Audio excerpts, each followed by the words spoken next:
Just setting up. Come over here. Oh, okay. Alright. Eddie, what are you doing? No, Ed. Hey guys, welcome back to my read-along. So I'm going to do some more reading for you.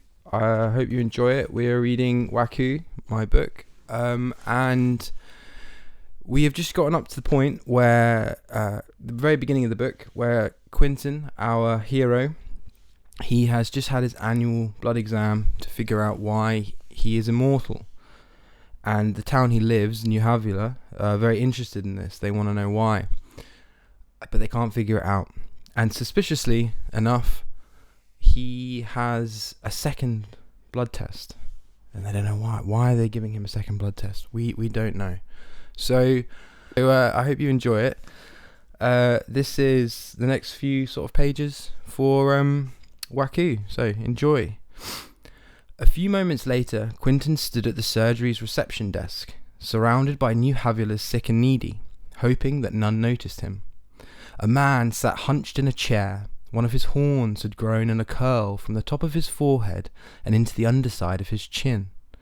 A lady sat next to him, her green skin covered in red radiation burns, and a boy, only about 6, sat with his father, the boy's breathing raspy and struggled, phlegm bubbling up from the air holes around his neck.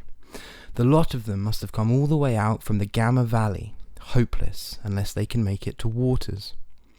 It was the boy's father who noticed him. He patted his son on the head and slithered over to Quentin. He left a trail of slime along the floor, ignoring the posters on the surgery wall that read, "No secretions inside." The man, judging by the way he smelt, was a hemp moss collector. It took him a long time to find the courage to say, You're the immortal man." Quentin nodded, gestured for the man to keep his voice down. My son," he said. "My son's breathing. It ain't right. It's my fault. I have to take him with me to work. He's got no mother." The boy's face had lacked colour, and the air holes around his neck were most certainly infected with pus. Yellow scabs, dried blood, the whole lot covered the neck. Which was worse? I'd take that infection over motherlessness any day, Quentin said to himself. Can you please help him?" the father said. Quentin shook his head. "There's nothing I can do. No exceptions, no favourites. Make sure you both take Waters at the summer solstice." The father did not go back to his boy. His antennae extended, holding up his eyeballs, and swiveled about them in panic. "Listen," Quentin said. "I can't help you, please. Wait, we can't wait that long. He doesn't have that long." His antennae swiveled back to his head. "That's a week away. Please, I'll do anything." Quentin took the man's hands and lowered them. "Take Waters," he pleaded. The man ripped his hands away, coughed up phlegm and spat it onto Quentin's chest and slithered back to his boy. "How many have I let die?" Quentin thought. "There we are," Iskra said, appearing at the other side of the reception desk. "You're all good to leave. We'll let you know if the lab makes any discoveries." See, every time I look at Quentin forced himself to smile. He plucked tissues from the desk and wiped the spit from his chest. "Gospodin Alzubi," Iskra whispered, leaning slightly over the desk towards him. "I don't want to be rude, but would it be okay if I asked you a question?" And Quentin thought, "You're allowed to ask questions and I'm not." The man's spit smelt exactly like onions. How he missed onions. Iskra didn't seem to mind. "I was wondering," she said, a tentacle curling into a spiral. Do you really not know what made you the immortal man?" His thoughts were on the man, on his boy, on the extra vial of blood, on the smell of the spit. They weren't on his immortality. "Gospodin Alzubi?" He shook his head, chucked the tissue into the bin. "No idea," he said. "I've no idea whatsoever. The radiation? I was there in the old world, when the bombs first fell." She blinked a few times, but did not go all the way back to her side of the desk. Her many tentacles played about on the stone desktop. "It's not an easy life, Iskra."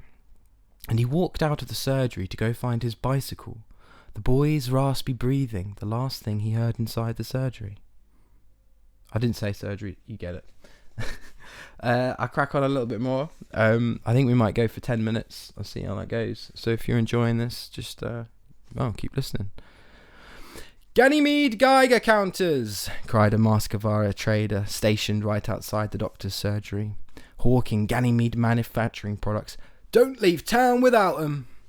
Quinton worked quickly, unlocking his bicycle. Snow fell as soft powder, only to turn to slush on the snow-shoveled road, ready to make trouble for his hard tyres. The smell of roasted mushrooms, seasoned with salt and powdered bark beetle, filled the air too, setting his fasted stomach a-roaring. The trader had spotted him and closed him down. "Gospodin," he said, addressing Quinton formally. Masquerade traders and their sham etiquette. He kept his eyes on his bicycle. "Travelling outside the city?" the Masquerade asked. "On a bicycle," Quinton said, wrapping his bike lock over his shoulder. He gave a look at the trader. A prosthetic ear dangled from his head, half torn off, revealing his ear hole. He'd fake lips too, which were split and leaking their filler, half covering a mouth that opened and closed like a sphincter. Probably why he's down here and not up the mountain. Can't keep his face on. The trader pulled a Geiger counter from the box strung about him. "Finest bit of engineering in all of New Havula."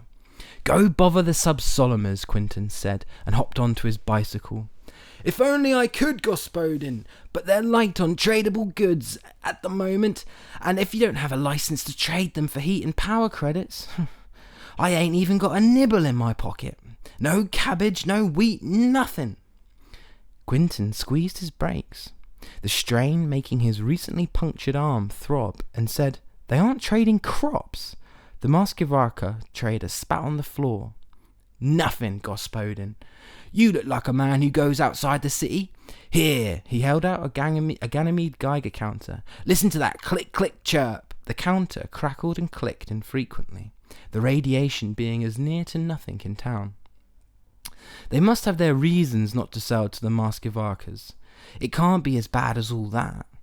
He set off down the corridor, pedaling as fast as his worn body would let him. The sub-Solomon fields can't be collapsing. Not yet. "Thanks for nothing," yelled the trader behind him. Quinton cycled through knots of people, past market stalls, towering buildings, and a bleached white wall graffitied with the message, "Lady Jupiter leads." He pedalled beside the tram lines over snowy slosh and grit, and even managed the uphill portion to his building. What had she done with my blood?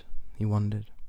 He stashed his bicycle in Hotel Della Soli's basement, fanning his way through the plumes of geothermal steam rising from vents as he walked back outside.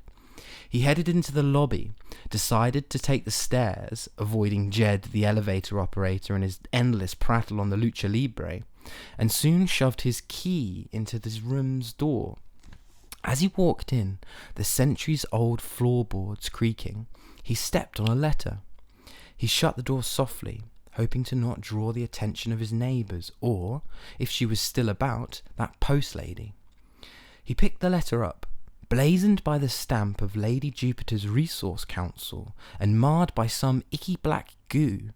That shining post lady gunking up my letters again, and finally sliced the letter open with his fingernail. The letter read, "That's over 10 minutes, so unfortunately I'm going to have to end it there." So that was WACOOH. If you are enjoying the readings, please do keep coming back to the TikTok, and hopefully if I get enough followers, I'll do a live thing, which some people in the comments have mentioned. I'm really keen on doing that, and then hopefully we can do a longer session, which would be really fun. Yeah, I hope you're enjoying this so far. And if you do really like the book and you're enjoying the book, you can buy the book on my TikTok shop. So my page is a profile, so you can pick up a signed copy on there, signed by me. So leave your name when you're doing it or not. Write a little note, and then maybe you can follow along as I read. You can follow along too, because I think it's been really fun doing this. So yeah, thank you so much for tuning in. See you next time. Peace.